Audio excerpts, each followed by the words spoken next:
UP में 27 से पहले सफाई शुरू हो गई है। योगी की पुलिस यूपी में बदमाशों को ढूंढ रही है और बाबा के बुलडोजर की धमक से कब्जाधारियों का कलेजा कांप रहा है। इधर सीएम योगी ने माफिया के नाम पर फैन क्लब चलाने वालों और आक्रांताओं की सोच को सपोर्ट करने वालों को आखिरी चेतावनी भी दे दी है। योगी का ऑर्डर क्लियर कट है, यूपी में ना गुंडाई चलेगी, ना मजहब के नाम पर भाईजान का कब्जे वाला खेल चलेगा। अगर कब्जा होगा तो फिर चढ़ाई बुलडोजर से होगी।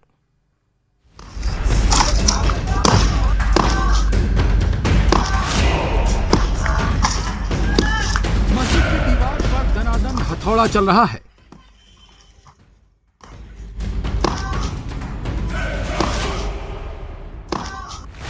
मस्जिद की दीवार पर दनादन ड्रिल मशीन चल रही है।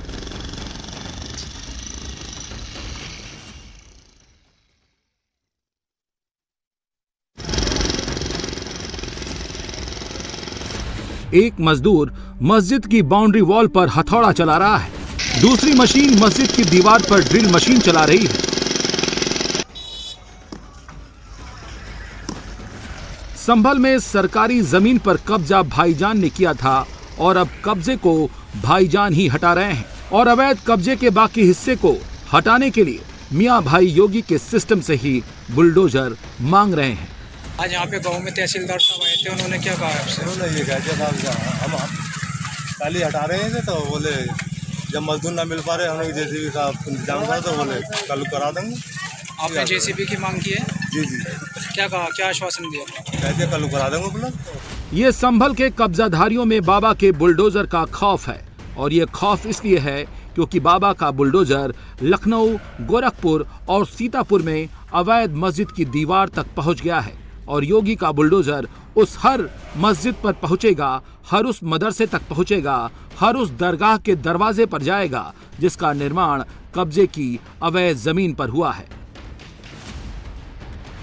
योगी यूपी में न सरकारी जमीन पर कब्जा रहने देंगे, न माफिया को पनपने देंगे, न ही कब्जे वाली सोच रखने वालों को बख्शेंगे, न ही आक्रांताओं की कोई निशानी रहने देंगे। योगी ने अतिक्रमणकारियों को रोल मॉडल मानने वालों को जहन्नुम वाली गारंटी दी है। जो माफिया अभी मिट्टी में मिले हैं उन्हीं का एक रूप था, वह सालार मसूद पे भारत को लूटने के लिए उस समय आया था। ये वही करता था उस समय पे। एक सोमनाथ के मंदिर को ही नहीं तोड़ा था, अयोध्या में राम जन्मभूमि को भी इसी व्यक्ति ने क्षतिग्रस्त किया था। पहली बार लगातार आया था और महाराज सुहेलदेव ने उसको मारा ही नहीं, वह मौत मारा था जो इस्लाम में सबसे खराब मानी जाती है। आग में गरम लोहे के तवे को रख करके उसमें बांध करके जलाया था उसको, और माना जाता है कि इस्लाम में इस प्रकार की मौत जहन्नुम में जाने की गारंटी होती है और जहन्नुम में भेजने की गारंटी महाराज सुहेलदेव ने सालार मसूद को दी थी। और जब तक अत्याचारी के साथ इस प्रकार का व्यवहार नहीं करेंगे तब तक वह भारत की संस्कृति पर इसी प्रकार का वो प्रहार करता रहेगा। यूपी में मस्जिद के नाम पर सरकारी जमीन पर कैसे कब्जा होता है, कैसे दरगाह के नाम पर सरकारी जमीन को हड़प लिया जाता था, कैसे मियां भाई मजार बनाकर सरकारी जमीन के मालिक बन जाते थे, कैसे आक्रांताओं के नाम पर यूपी में मस्जिद और मजार बन जाती थी, कैसे आक्रांता रोल मॉडल बन जाते थे, योगी ने इसकी पॉइंट टू पॉइंट डिटेल भी बताई है।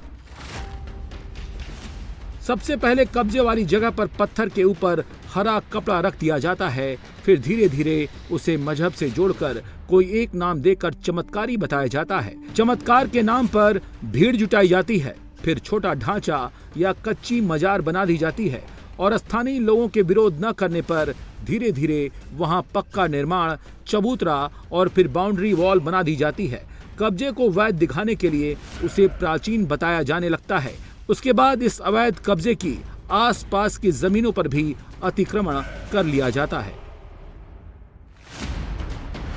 योगी ने आज उन लोगों को भी फटकार लगाई जो लोग चमत्कार के नाम पर आक्रांताओं के मजार पर मत्था टेकने का काम करते हैं। मुझे याद है, मैं सांसद था गोरखपुर का, मैं एक बार वहां आया था कार्यक्रम में और वह कार्यक्रम हम लोगों ने महाराज सोहेल देव के विजयोत्सव पर ही वहां पर बहराइच के पास करवाया था। मुझे प्रशासन ने रोकने का प्रयास किया था, तब भी मैं गया था कार्यक्रम में। उतनी भीड़, अपेक्षित भीड़ नहीं थी क्योंकि लोगों को पता ही नहीं था। लेकिन इसके विपरीत मैं देख रहा था सालार मसूद के मेले में बड़ी संख्या में लोग जा रहे हैं। भाई क्यों जा रहे हैं? जो तुम्हें रौंदने के लिए आया था, तुम्हें इस नष्ट करने के लिए आया था, उसको सम्मानित करने के लिए वहां जा रहे हो। और आज मुझे अच्छा लगता है जब महाराज सोहेल देव का भव्य स्मारक बहराइच के उस स्थान पर बना है, भीड़ अब ठीक उल्टा महाराज सोहेल देव के स्मारक में जाती है, सालार मसूद की उसमें कोई झांकने भी नहीं जाता है। संभल के मुबारकपुर में भी ठीक ऐसा हुआ है। संभल में हिंदू मुसलमान के नाम पर दंगे हुए, दंगे के नाम पर हिंदुओं का पलायन हुआ और फिर संभल की डेमोग्राफी बदल गई और फिर भाईजान ने सरकारी जमीन पर कब्जे का खेल शुरू कर दिया। संभल में हिंदुओं के मंदिर पर ताले लगा दिए गए, सरकारी जमीनों पर कब्जा करके मस्जिदों का निर्माण हुआ। मुबारकपुर में भी भाईजान ने गाटा संख्या 623 और गाटा संख्या 630 की जमीन पर कब्जा कर दिया। खेल और खाद गोदामों के लिए सुरक्षित जमीन पर भाईजान ने कब्जा कर लिया था और जब शिकायत हुई और इसकी जांच हुई तो कब्जे का खेल खुल गया। जमीन की पैमाइश के बाद पता चला कि दोनों सरकारी जमीनों पर मदरसा, मस्जिद, स्कूल, दुकान और घर बना लिए गए थे। सरकारी जमीन पर कब्जा करने वालों में हामिद, अफजल, शाने, आलम, फरमान और असगर शामिल थे। प्रशासन ने इन लोगों को कब्जा हटाने के लिए 8 दिन का अल्टीमेटम दिया है। जैसे ही नोटिस की मियाद खत्म हुई वैसे ही भाईजान ने मजदूरों को बुलवा लिया। मस्जिद की देखरेख करने वालों ने ही मस्जिद पर हथौड़ा चलाना शुरू कर दिया। सरकारी जमीन से कब्जे को हटवाना शुरू कर दिया। मस्जिद, दुकान, घर और दरगाह सबको तोड़ा जा रहा है। योगी ने संभल को सुधारने की कसम खाई थी और योगी ने संभल को सुधार दिया है। और अब अगला नंबर लखनऊ के KGMU का आने वाला है। KGMU के कैंपस में 1-2 नहीं बल्कि 6 से ज्यादा मजार हैं और इसका खुलासा तब हुआ था जब KGMU में अवैध धर्मांतरण के रैकेट का खुलासा हुआ था, जिसके बाद योगी के सिस्टम ने KGMU कैंपस में बनी अवैध मजारों पर अपना शिकंजा कसना शुरू कर दिया। अवैध मजारों पर नोटिस चस्पा करके कागज मांगे गए थे, लेकिन एक मजार के मैनेजर के सिवा किसी और मैनेजर ने जवाब नहीं दिया, जिसके बाद प्रशासन ने फिर से नोटिस जारी कर दिया है। KGMU के अवैध मजारों की उल्टी गिनती शुरू हो गई है। KGMU के अवैध मजारों के पास अब सिर्फ 15 दिन की मोहलत बची है।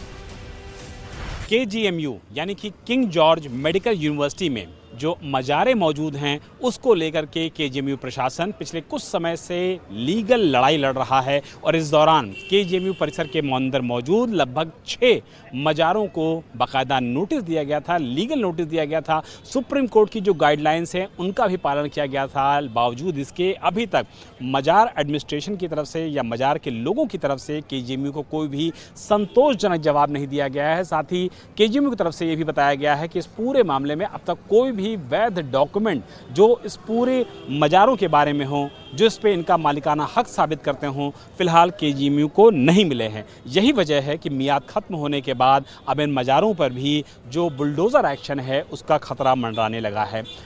KGMU प्रशासन का दावा है कि यूनिवर्सिटी कैंपस में पहले कुछ मजारें हटाई भी गईं, लेकिन इन मजारों को फिर से बना लिया गया। लेकिन इस बार प्रशासन को पूरी जानकारी दे दी गई है और एक्शन की पूरी प्लानिंग तैयार कर ली गई है। KGMU में बुलडोजर एक्शन का ब्लूप्रिंट रेडी हो रहा है। बुलडोजर एक्शन में सुरक्षा, लॉजिस्टिक और प्रशासनिक सभी पहलुओं को ध्यान में रखा गया है। अभियान को सख्ती से लागू करने के निर्देश विश्वविद्यालय के सभी संबंधित विभागों को दिए जा चुके हैं। इसके लिए विभागों के साथ बैठक कर आगे की रणनीति तय कर ली गई है। कौन सी मजार कब हटेगी, मलबा कैसे हटाया जाएगा, विरोध होगा तो क्या होगा, सबकी तैयारी की जा रही है। पीरे मुर्शीद हाजी हरमन शाह की मजार के बाहर हम मौजूद हैं, जहां आप देख सकते हैं कि किंग जॉर्ज चिकित्सा विश्वविद्यालय की तरफ से बाकायदा जो नोटिस है वो लगाई गई थी प्रोफेसर के सिंह की तरफ से, और इसमें सभी से जो कागजात हैं उनको मुहैया कराने की बात कही गई थी। और पूरा जो परिसर है, ये केजीएमयू परिसर का जो पूरा इलाका है, यहाँ पर ये बहुत पुरानी दरगाह है, मजार है, और यहाँ पर जो लोग हैं फिलहाल हमारे साथ मौजूद हैं जो कि इसकी देख रेख करते हैं, इसके केयर टेकर हैं, और उनका कहना है कि फिलहाल अभी तक जो दस्तावेज है, जो जवाब है, वो केजीएमयू को नहीं दिया गया है। शकील भाई, आपको जो नोटिस मिली उसके बाद से आप लोगों ने क्या कार्रवाई की? अभी कुछ नहीं, अभी जवाब दिया नहीं है। अब ये 2-4 दिन में हम जवाब दे दें आपको। और ये बाजार बहुत पुरानी है। पहले देखिए हाजी साहब पर्दा दे गए, बाद में ये कुतुब साहब पर्दा दरा, बाद में सामने साहब पर्दा हो गया। इस दोनों साथ में मजार आगे पीछे बनी है, पुरानी। योगी 27 की तैयारी कर रहे हैं और इसके लिए योगी ने यूपी का चक्कर अभी से लगाना शुरू कर दिया है। एक ही दिन में योगी 3 कार्यक्रमों में हिस्सा ले रहे हैं और 2 जिलों का चक्कर लगा रहे हैं। सुबह योगी लखनऊ में, दोपहर में गोरखपुर पहुंच गए। समाजवादी पार्टी के समय में क्या पहचान थी? माफिया, मच्छर, इंसेफ्लाइटिस, ये यहां की पहचान थी। और मुझे बताते हुए प्रसन्नता है कि आज डबल इंजन सरकार ने प्रधानमंत्री मोदी जी के मार्गदर्शन में